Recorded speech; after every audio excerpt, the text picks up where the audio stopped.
เตรียมพร้อมอีกครั้งรวมพลังไปเลือกตั้งเทศบาลสำนักงานคณะกรรมการการเลือกตั้งท่านกำลังติดตามรับฟังสถานีวิทยุกระจายเสียงพระพุทธศาสนาแห่งชาติและสังคมคลื่นเพื่อการศึกษาพระพุทธศาสนาและวัฒนธรรมระบบ FM 104.5 เมกะเฮิรตซ์รายการต่อไปเป็นรายการคดีโลกคดีธรรม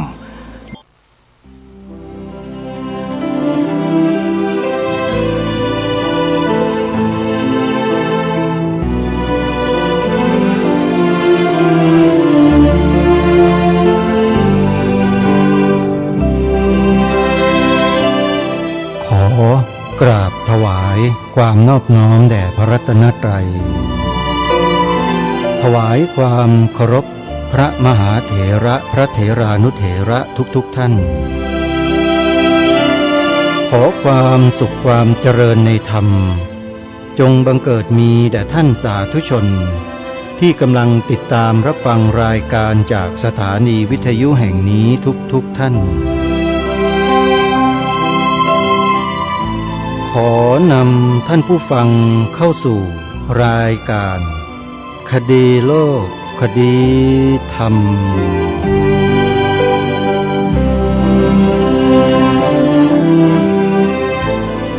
พบกันวันนี้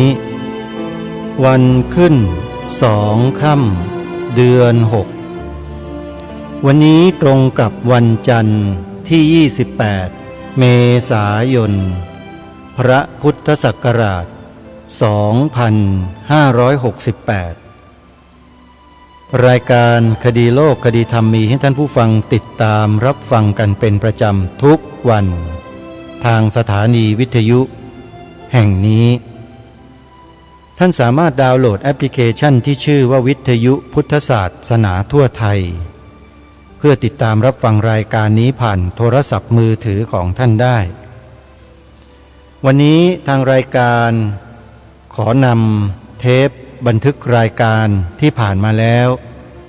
มาเปิดให้สาธุชนได้ฟังกันเนื่องด้วยติดภารกิจในต่างจังหวัดไม่สามารถที่จะนำรายการสดมาออกอากาศให้สาธุชนได้ฟังกันได้ก็จะนำเรื่องราวที่เคยได้นำเสนอไว้มาให้กับท่านผู้ฟังได้ติดตามรับฟังกันไปติดตามรับฟังพร้อมๆกันได้ณบัดนี้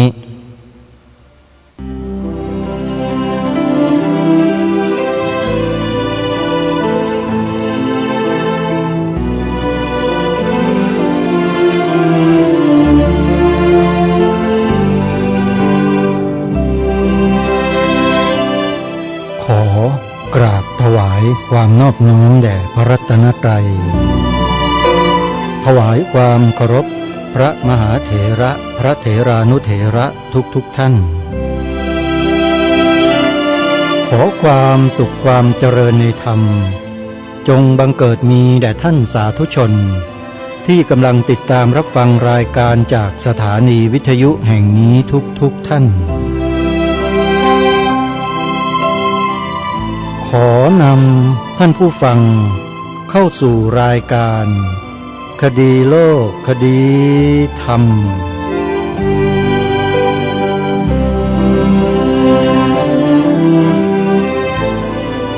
พบกันวันนี้วันแรม9 ค่ำเดือน5วันนี้ตรงกับวันจันทร์ที่21 เมษายนพระพุทธศักราช 2568รายการคดีโลกคดีธรรมมีให้ท่านผู้ฟังติดตามรับฟังกันเป็นประจำทุกวันทางสถานีวิทยุแห่งนี้ท่านสามารถดาวน์โหลดแอปพลิเคชันที่ชื่อว่าวิทยุพุทธศาสนาทั่วไทยเพื่อติดตามรับฟังรายการคดีโลกคดีธรรมรายการนี้ได้เป็นประจำทุกวันในวันหนึ่งนั้นสามารถรับฟังได้ถึง6 เวลา 9 นาฬิกา 10 นาฬิกา 11 นาฬิกา 13 นาฬิกา 17 นาฬิกาและ1 นาฬิกาทางสถานีวิทยุต่างๆที่ออกอากาศรายการคดีโลกคดีธรรมต่างเวลากันท่านสามารถติดตามรับฟังผ่านแอปพลิเคชันนี้ได้แอปพลิเคชันวิทยุพุทธศาสนาทั่วไทยขอกราบขอบคุณพระครูจริยสารธรรมที่ได้พัฒนาแอปพลิเคชันนี้ขึ้นมาเพื่อรองรับสถานีวิทยุพระพุทธศาสนาคลื่นต่างๆในประเทศไทยซึ่งในปัจจุบันมีสถานีวิทยุพระพุทธศาสนาเข้าร่วมแอปพลิเคชันนี้48 สถานีแล้วก็จะเพิ่มขึ้นเรื่อยๆจนกว่าจะครบ100 กว่าสถานีซึ่งทางผู้พัฒนาแอปพลิเคชันคือวัดป่าจริยธรรมนั้นได้ฝากประชาสัมพันธ์บอกกล่าวกับผู้อำนวยการสถานีวิทยุพระพุทธศาสนาคลื่นต่างๆโดยเฉพาะผู้อำนวยการที่เป็นพระภิกษุสงฆ์นะครับถ้าต้องการนำสถานีวิทยุของท่านเข้ามาบรรจุไว้ในแอปพลิเคชันวิทยุพุทธศาสนาทั่วไทยนะครับช่วยติดต่อเพื่อขอเข้าร่วมโดยตรงที่พระครูจริยสารธรรมหมายเลขโทรศัพท์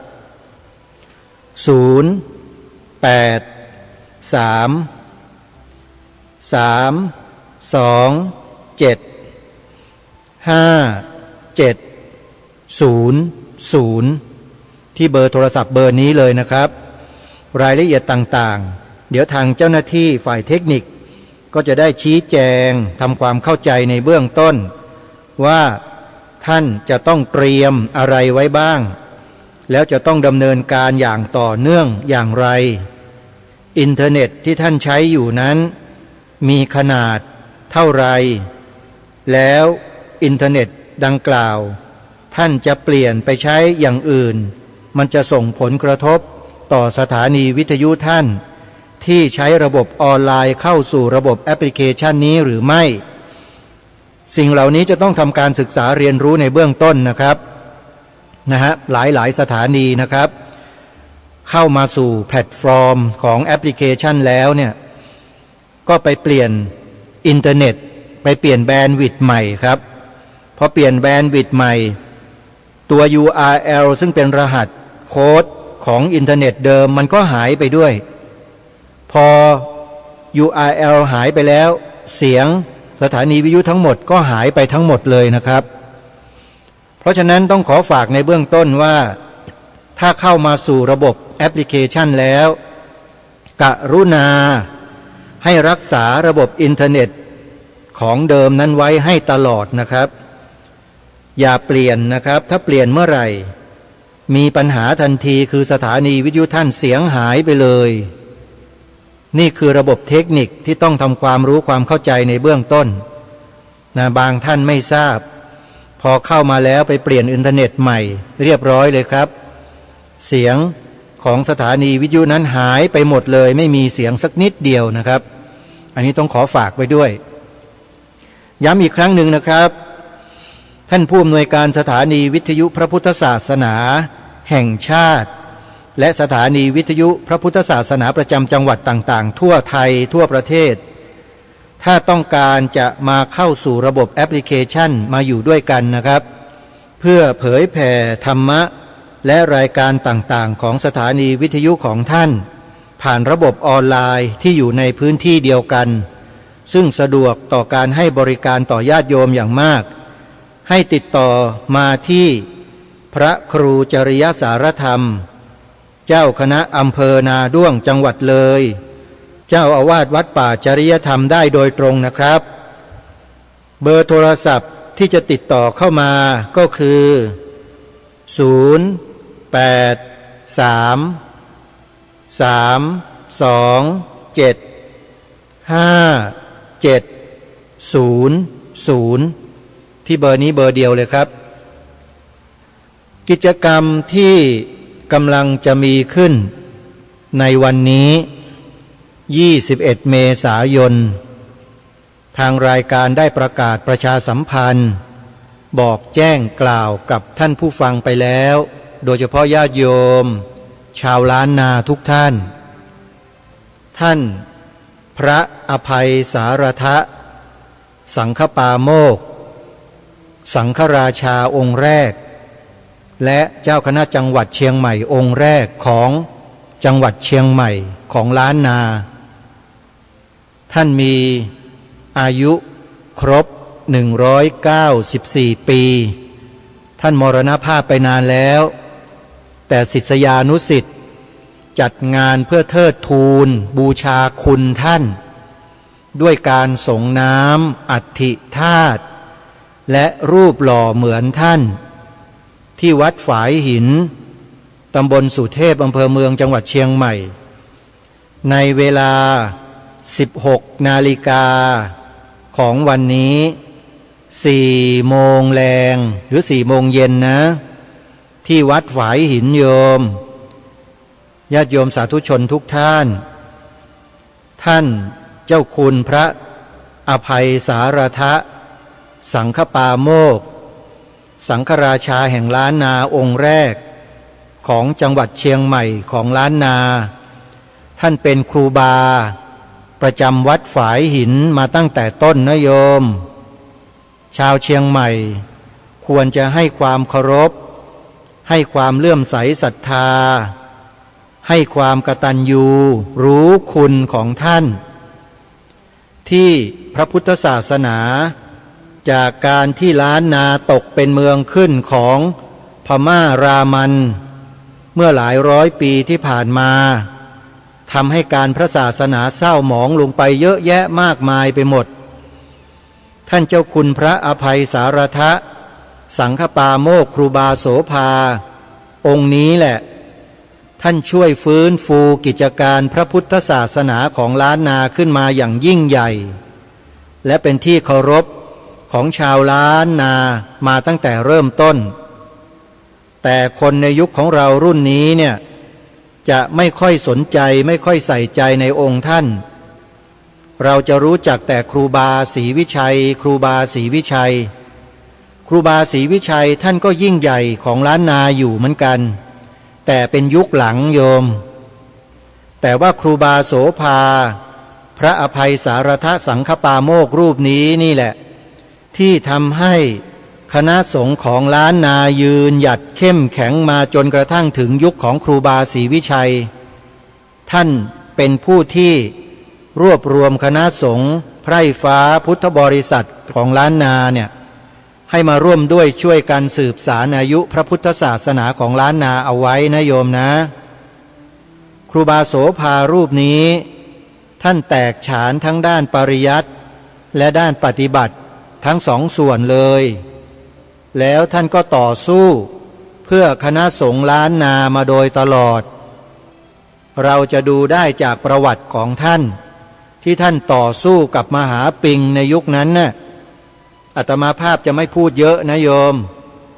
ญาติโยมชาวล้านนาเชียงใหม่ก็คงจะทราบกันเป็นอย่างดีอยู่แล้ววัฒนธรรมประเพณีของท้องถิ่นที่สืบสารรักษาต่อยอดกันมาได้ถึงวันนี้นะญาติโยมครูบาโสภาแห่งวัดฝายหินเนี่ยท่านเป็นกำลังหลักเป็นกำลังสำคัญให้แก่พวกเรามาโดยตลอดนะโยมนะอาตมาภาพถึงแม้ว่าจะไม่ใช่ชาวล้านนาแต่มีหูมีตาคอยศึกษาเรียนรู้ประวัติของท่านได้อาตมาภาพเลยนำประวัติของท่านมาอ่านออกอากาศให้ฟังไปเมื่อ2 วันที่ผ่านมาเนี่ยเพื่อให้เราท่านทั้งหลายพี่น้องชาวล้านนาเราเนี่ยได้เกิดความรู้สึกสำนึกในบุญคุณขององค์ท่านร่วมกันโยมเรามีครูบาโสภาอีกรูปหนึ่งนะโยมนะอย่าลืมท่านนะโยม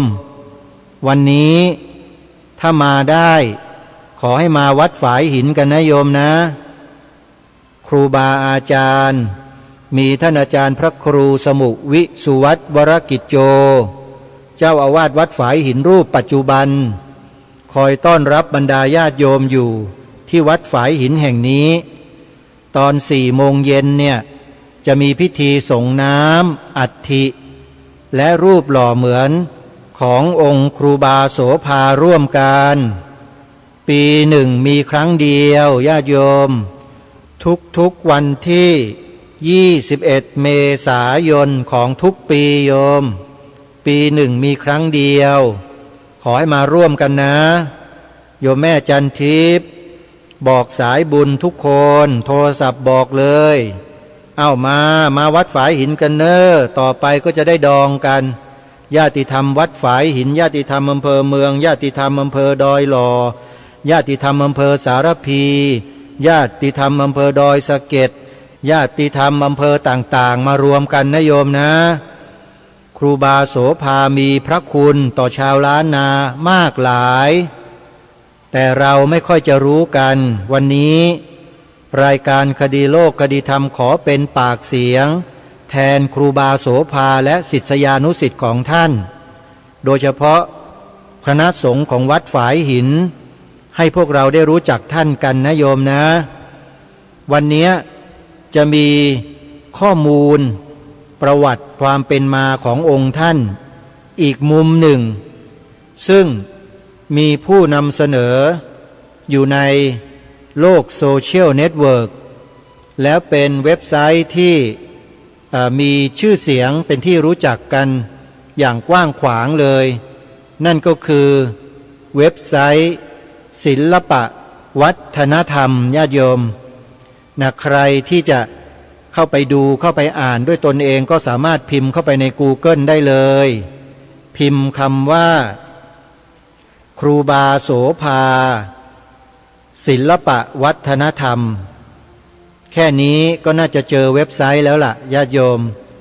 แล้วพอเปิดขึ้นมาก็จะเห็นรูปบันไดนาควัดฝายหินชัดเจนเลยโยมมีชื่อมีป้ายชื่อของวัดด้วยนะฮะทางผู้จัดทำภาพนี้ก็นะทำภาพให้เป็นสีขาวดำแต่เป็นภาพใหม่นี่แหละนะฮะแต่ว่ามีการแต่งสีเป็นขาวดำให้ดูเหมือนของโบราณนะแต่จริงๆแล้ว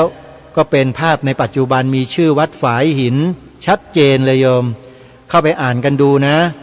แล้ววันนี้จะนำมาอ่านออกอากาศให้พวกเราได้ศึกษากันอีกวันหนึ่งถือว่าเป็นการบูชาคุณของท่านเจ้าคุณพระอภัยสารทะสังฆปาโมกข์แห่งล้านนาองค์สังฆราชาแห่งล้านนาองค์แรกของล้านนาไทยของเราในยุคปฏิรูปการเมืองและก็การศาสนาในยุคนั้นคือรัชสมัยของพระบาทสมเด็จพระจุลจอมเกล้าเจ้าอยู่หัวรัชกาลที่5โดยมีสมเด็จพระมหาสมณเจ้ากรมพระยาวชิรยานวโรรสพระอนุชาในพระบาทสมเด็จพระจุลจอมเกล้าเจ้าอยู่หัวซึ่งเป็นสมเด็จพระมหาสมณเจ้าสมเด็จพระสังฆราชแห่งกรุงสยามในยุคนั้นท่านได้ปฏิรูปการศึกษากับการปฏิรูปบ้านเมืองเนี่ยให้เป็นไปควบคู่กันพระสงฆ์จึงเข้ามามีบทบาทในการบริหารจัดการบ้านเมืองในยุคนั้นอย่างเต็มที่เลยจนกระทั่งมาถึงล้านนาก็ส่งพระจากล้านนาที่ไปเรียนในกรุงเทพเนี่ยมาปฏิรูปคณะสงฆ์ของล้านนาด้วยนั่นแหละมันจึงเกิดเหตุการณ์ขึ้นเรื่องราวก็เลยนำมาเสนอต่อท่านผู้ฟังในวันนี้ว่าเมื่อ100 กว่าปีที่ผ่านมาที่ล้านนาเนี้ยเกิดอะไรขึ้นเดี๋ยวเราไปติดตามรับฟังข้อมูลพร้อมๆกันนะโยมนะแต่ในเบื้องต้นนี้ขอฝากหมายเลขโทรศัพท์ญาติโยมใครที่มาร่วมงานส่งน้ำครูบาโสภาสังฆราชาแห่งล้านนาองค์แรกไม่ได้ไม่เป็นไรโยมโทรศัพท์เข้ามาเพื่อจะขอมีส่วนร่วมสนับสนุนงานบุญประจำปีนี้ของวัดฝายหินกันได้โยมจดหมายเลขโทรศัพท์ของวัดฝายหินไว้สักนิดหนึ่งเพื่อจะโทรมาสอบถามรายละเอียดต่างๆนะ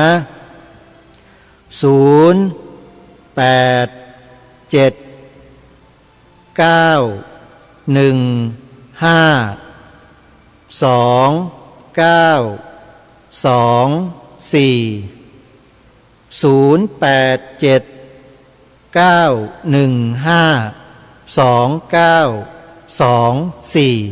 ยมโทรศัพท์เข้าไปได้เลยสอบถามรายละเอียดเกี่ยวกับกิจกรรมเกี่ยวกับงานในวันนี้นะแล้วใครจะร่วมทำบุญสนับสนุนกิจกรรมก็สอบถามรายละเอียดที่เจ้าอาวาสได้เลยโยมขออนุโมทนาบุญทุกท่านทีนี้เรามาดูเนื้อหาที่จะนำมาเสนอในรายการวันนี้ก็ยังคงเกี่ยวเนื่องกับท่านเจ้าคุณครูบาโสภาพระอภัยสารทะสังฆปาโมกข์แห่งล้านนาองค์แรกซึ่งทางเว็บไซต์ของศิลปะวัฒนธรรมได้นำมาเผยแพร่โดยทั่วไปจะขอนำมาอ่านให้กับสาธุชนได้ฟังดังต่อไปนี้ทางเว็บไซต์ของศิลปะวัฒนธรรมเขาได้โปรยหัวข้อไว้อย่างนี้ว่าการเมืองเรื่องตุเจ้าในยุคปฏิรูปกรณีครูบาฝายหินเชียงใหม่วัดฝายหินดังนะโยมไม่ใช่ธรรมดานะอาตมาภาพไม่รู้ว่าตะพัดตะผูได้มาจัดรายการทางสถานีวิทยุฝายหินได้ยังไงแต่มันไม่ใช่เหตุบังเอิญแน่นอนโยมคำว่าบังเอิญไม่มีนะแปลว่าต้องมีเหตุปัจจัยอย่างใดอย่างหนึ่งที่เกี่ยวเนื่องกับวัดฝายหินกันมาก่อนแน่เลยเนี่ยเลยมาจัดรายการในช่วง 11 นาฬิกาช่วง 17 นาฬิกาช่วงเที่ยงคืนตีหนึ่งให้โยมฟังถึง3 รอบนะโยมธรรมดาไหมโยมนั่นแปลว่าครูบาอาจารย์ของวัดฝายหินท่านยินดีด้วยโยมอนุโมทนากราบขอบพระคุณครูบาอาจารย์ทั้งในอดีตและปัจจุบันที่เปิดโอกาสให้รายการนี้ได้ทำหน้าที่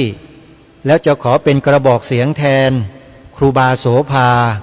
แล้วก็ครูบาทุกๆรูปนะครับของล้านนาให้พวกเราร่วมด้วยช่วยกันสืบสารรักษาต่อยอดวัฒนธรรมจารีตประเพณีอันดีงามของชาวล้านนากันต่อไปครับมาดูรายละเอียดในภาพเป็นภาพบันไดนาคขึ้นสู่วัดฝายหินมีป้ายอยู่ด้านซ้ายมือของท่านผู้ชมถ้าเข้าไปดูนะพิมพ์เป็นอักษรล้านนาอยู่ข้างบนและเป็นภาษาไทยอยู่ข้างล่างว่าวัดฝายหิน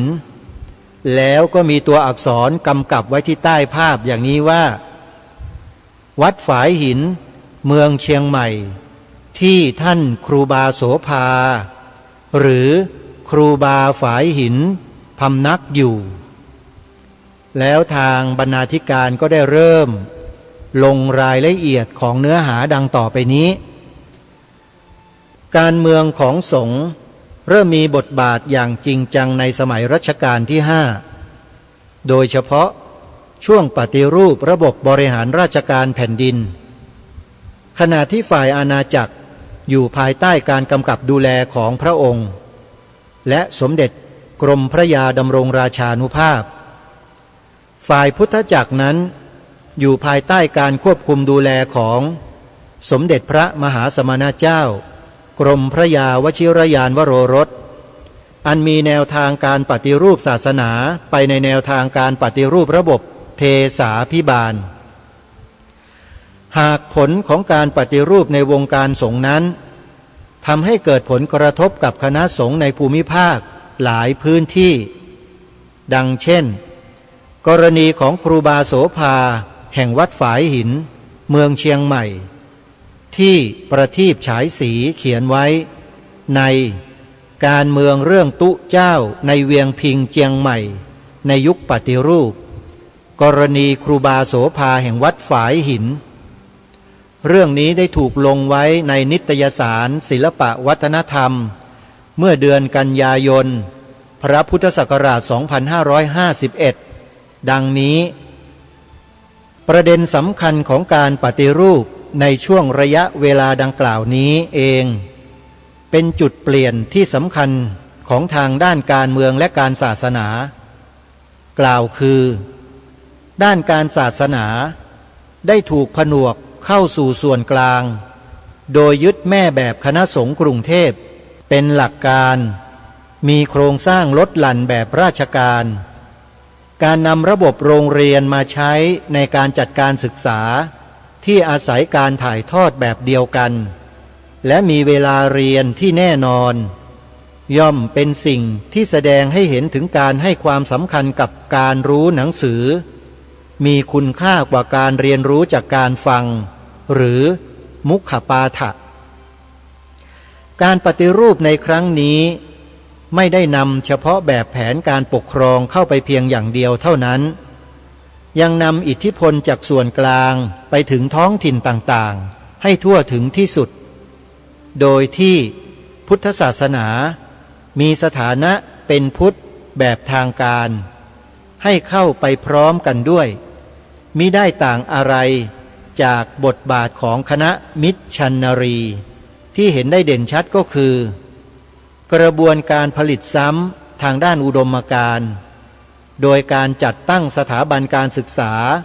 เพื่อผลิตบุคลากรออกไปเผยแพร่คือควบคู่กับการระดมคนเข้าสู่สถาบันดังกล่าวนอกจากนี้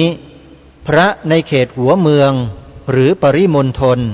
ที่ได้รับการศึกษาตามแบบที่สมเด็จพระมหาสมณเจ้ากรมพระยาวชิรยานวโรรสเมื่อเรียนจบและได้กลับไปยังภูมิลำเนาของตนแล้วมีทัศนคติเชิงลบกับระบบการศึกษาของสงฆ์แบบเดิมโดยเฉพาะอย่างยิ่งการมีทัศนคติในทางลบกับวัฒนธรรมท้องถิ่นเดิมของตนว่าไร้ค่ายังรวมไปถึงการไม่เคารพครูบาอาจารย์ที่เคยสอนว่าต่ำต้อยกว่าหรือด้อยพัฒนาซึ่งผลของการปฏิรูปดังกล่าวได้ก่อให้เกิดความแตกต่างระหว่างสองวัฒนธรรมอันเป็นที่มาของความขัดแย้งในการบริหารจัดการเช่นเดียวกับเหตุการณ์ที่เกิดขึ้นที่มณฑลพายัพหรือจังหวัดเชียงใหม่ในกรณีของครูบาฝายหินและนี่ก็เป็นเนื้อความที่โปรยเอาไว้ในตอนต้นให้พวกเราได้ทราบถึงที่มาที่ไปของความขัดแย้งในครั้งนั้นร่วมกันก่อนว่า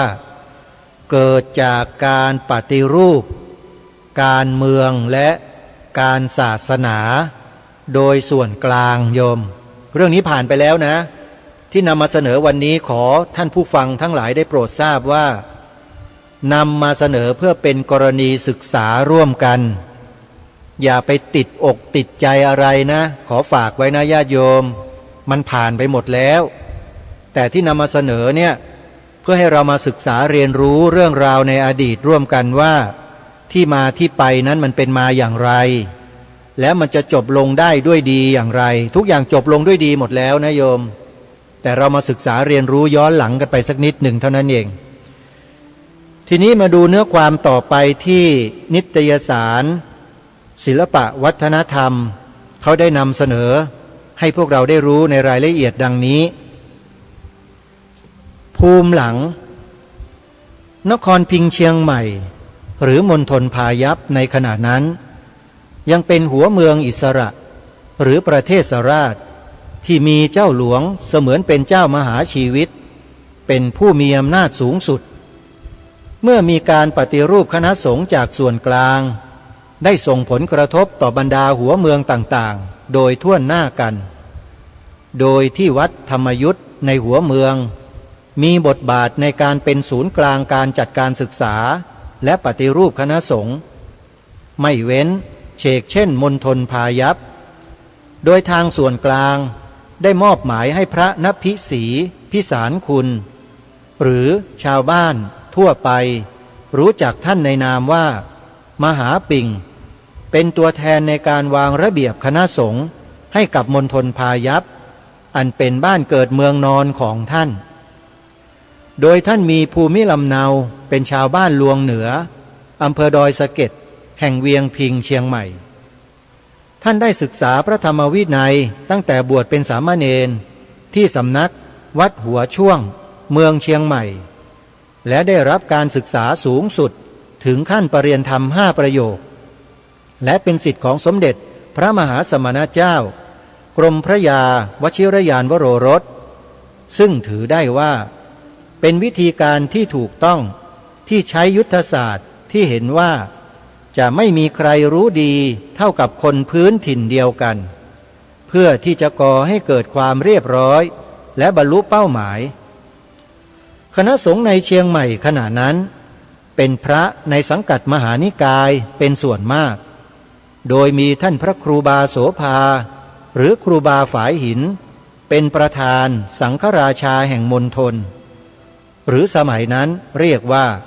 พระสังฆราชาทั้ง7อันเป็นตำแหน่งพระเถระของเจ้าหลวงอินทวิชยานนท์เจ้าผู้ครองนครเชียงใหม่ในขณะที่ให้ความเคารพสูงสุดอีกทั้งยังทำหน้าที่เป็นที่ปรึกษาแห่งคุ้มเจ้าหลวงตลอดจนพระญาติวงศ์เสมอมาในขณะที่พระนภิสีพิสารคุณนั้นเป็นพระธรรมยุตติกานิกายดังนั้นความขัดแย้งจึงได้เริ่มขึ้น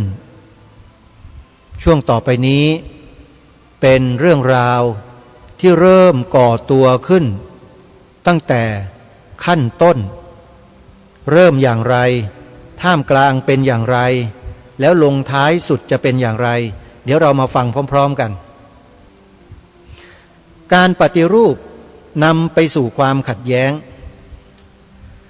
ถึงแม้ว่าพระนภิสีพิสารคุณจะมีสมณศักดิ์หรือคุณวุฒิที่สูงกว่าภายใต้สัญญาบัตรแต่ตัวท่านเองนั้นก็มีชาติภูมิเป็นชาวเชียงใหม่ก็ย่อมไม่เป็นที่พอใจแก่บรรดาพระภิกษุที่มีอาวุโสกว่าเป็นธรรมดาการเข้ามาจัดระเบียบคณะสงฆ์ในเวียงพิงนี้ท่านได้เริ่มเอาการศึกษาสมัยใหม่เป็นตัวนำเป็นต้นว่าการเทศนาเป็นภาษาไทยกลางแผนใหม่ด้วยน้ำเสียงที่คมชัดและลึกซึ้งทำให้ชื่อเสียงขจรกระจายไปทั่วเวียงพิงและเป็นที่ประทับใจของเจ้านายชั้นผู้ใหญ่นับตั้งแต่พ่อเจ้าอินทวิชยานนท์เจ้าแม่ทิพเนตรพญาราชเสนารวมทั้งสาวกสาธุชนทั่วไปโดยเฉพาะการแสดงธรรมเทศนาที่วัดหอธรรมที่ท่านเคยจำพรรษาอยู่ในขณะที่พระสังฆราชาของเวียงพิงของเจ้าหลวงนั้นก็เริ่มขาดความสนใจเพราะคนส่วนใหญ่ต้องการของใหม่ที่แปลกหูแปลกตาซึ่งเป็นของธรรมดาแต่เหตุการณ์ไม่ได้หยุดแต่เพียงเท่านี้เหตุแห่งความขัดแย้งอยู่ที่วันหนึ่งพระนภิสีพิสารคุณได้ชักชวนครูบาจากวัดต่างๆเข้ามาสังกัดธรรมยุตติกานิกายแบบเดียวกับท่านปรากฏว่ามีผู้ที่เห็นด้วยกับท่านและเข้าร่วมประชุมเช่นครูบาน้อยเจ้าอาวาสวัดเชียงมั่นกับวัดหัวช่วงและวัดอื่นๆรวมถึงเจ้าคณะอำเภอต่างๆในเชียงใหม่แต่ผลปรากฏว่ามีเพียงไม่กี่วัดเท่านั้นที่จะเข้าร่วมเนื่องจากเจ้าอาวาสส่วนใหญ่ให้ความเคารพและศรัทธาต่อพระสังฆราชาของตนมากซึ่งมีถึง7 พระองค์ตามขัตติยราชประเพณีและอีกประเด็นหนึ่งที่พระเถระชั้นผู้ใหญ่ไม่ชอบก็คือเจ้าคุณนภิสีพิสารคุณเองก็เคยเป็นสามเณรพื้นเมืองเชียงใหม่แห่งสำนักวัดหัวช่วงมาก่อนท่านครูบาฝายหินนั้นท่านทรงดำรงตำแหน่งสังฆราชาประมุขแห่งมหานิกายพื้นเมืองอยู่ก่อนแล้วการที่เจ้าคุณนภิสีพิสารคุณได้รับการศึกษาอย่างดีจากเมืองหลวงและเจริญก้าวหน้ามานั้นก็ถูกมองว่าหาได้กตัญญูต่อครูบาอาจารย์ของตนแม้ว่าจะไม่ได้เป็นศิษย์ครูบาท่านโดยตรงก็ตาม แม้ในสายตาของท่านเจ้าคุณณพิสีพิสารคุณจะเห็นว่านิกายพื้นเมืองเดิมที่มีอยู่เป็นของที่ไร้คุณค่าก็ตามแต่บรรดาลูกศิษย์ของท่านครูบาฝายหินแห่งมหานิกายเดิมนั้นต่างก็แกร่งในวิชาการแบบพื้นเมืองทั้งสิ้นได้แก่พระครูสุกรรณศิลป์ศรีโม่ภายหลังท่านได้ดำรงตำแหน่งเป็นเจ้าคณะอำเภอเมือง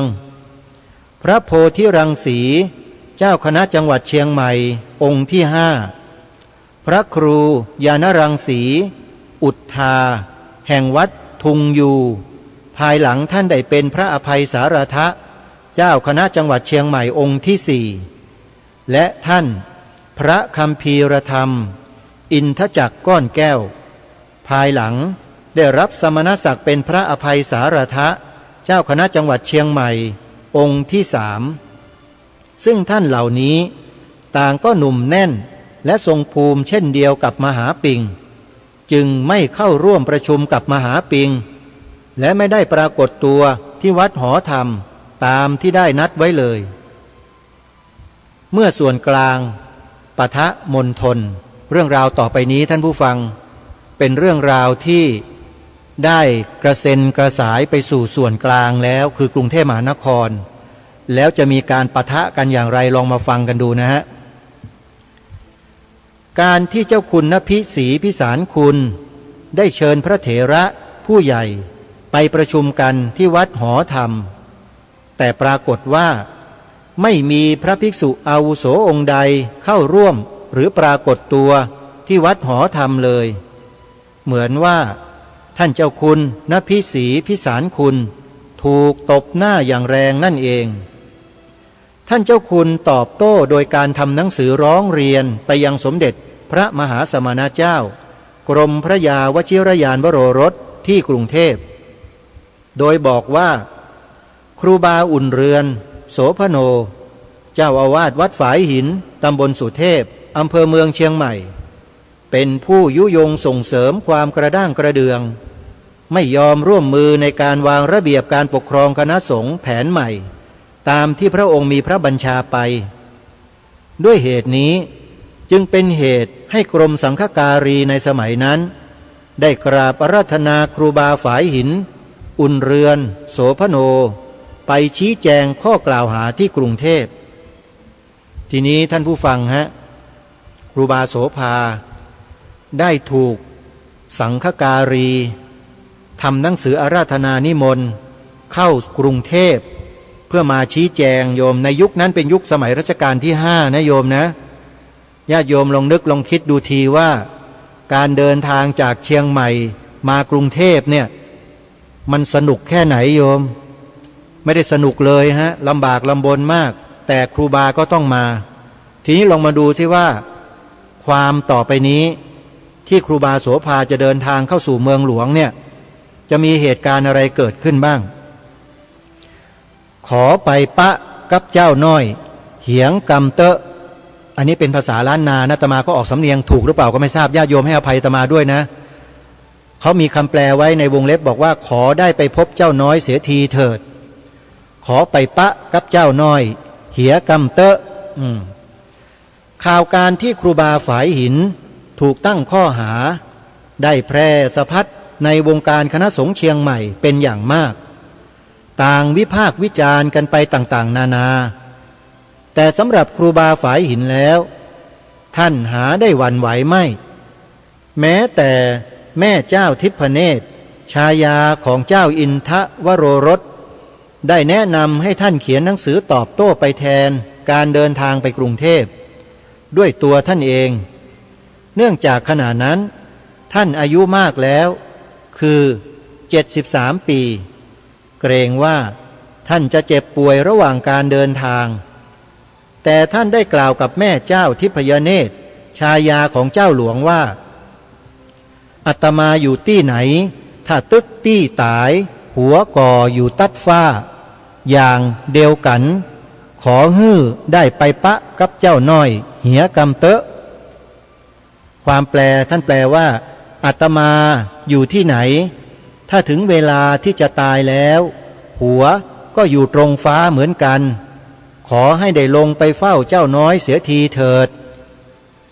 เจ้าน้อยหรือเจ้าน้อยของท่านตามภาษาพื้นเมืองล้านนาก็คือพระราชชายาเจ้าดารารัศมี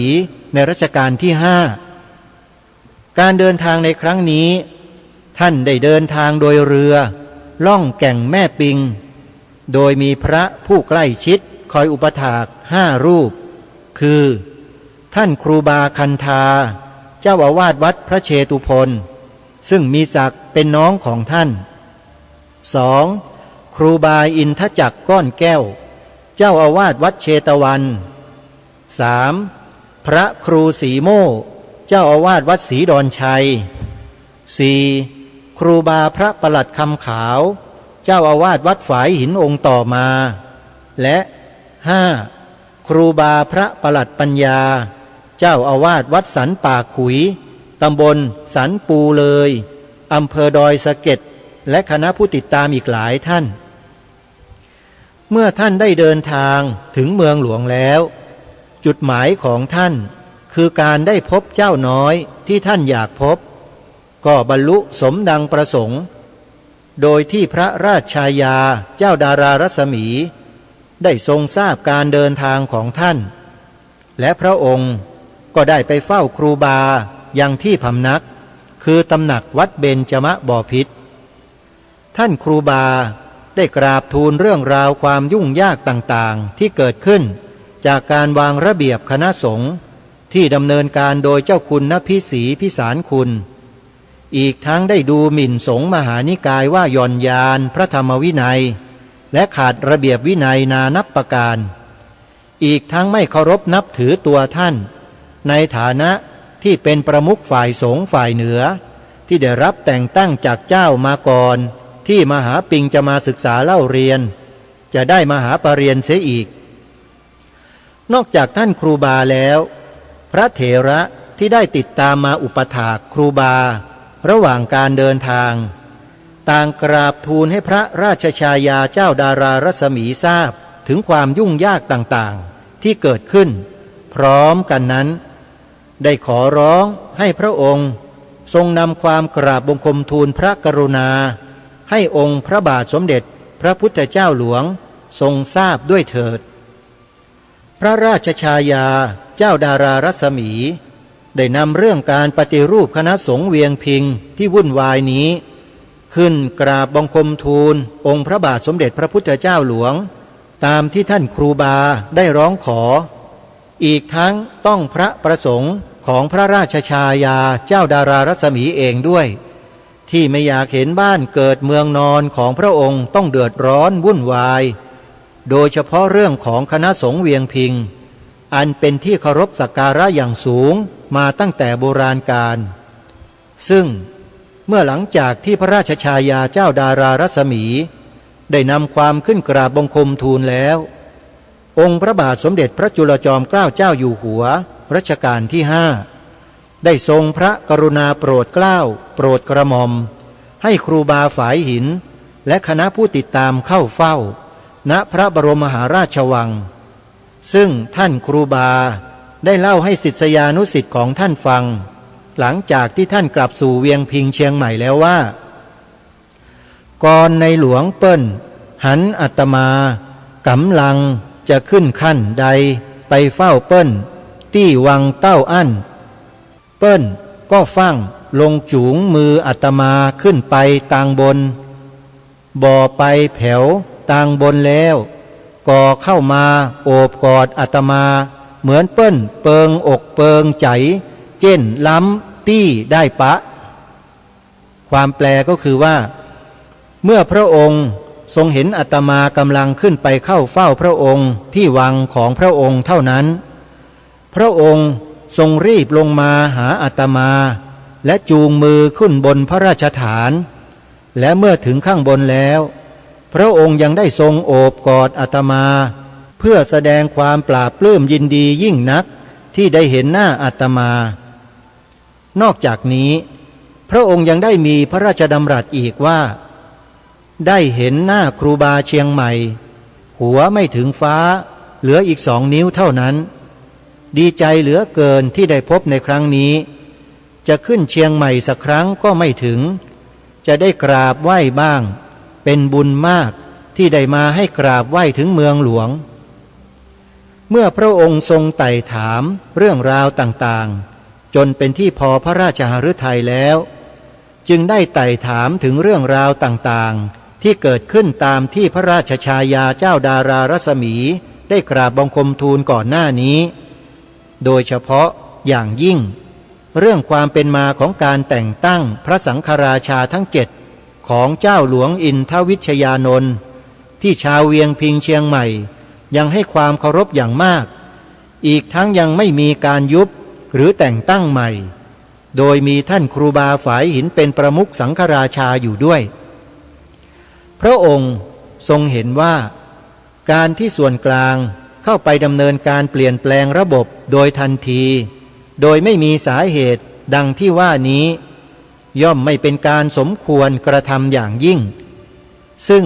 สมเด็จพระมหาสมณเจ้ากรมพระยาวชิรยานวโรรสได้ทรงร่วมพระปฏิสันถานในครั้งนี้ด้วยและได้ทรงชี้แจงเรื่องนโยบายคณะสงฆ์ส่วนกลางให้ทราบและได้ทรงขอให้ท่านครูบาและคณะได้ช่วยเป็นกำลังสำคัญในการพัฒนาประเทศในด้านการศึกษาโดยให้วัดเป็นศูนย์กลางการเรียนวิชาการแผนใหม่แบบส่วนกลางหรือปริยัติธรรมเพื่อช่วยให้ประชาชนได้รู้หนังสือมากขึ้น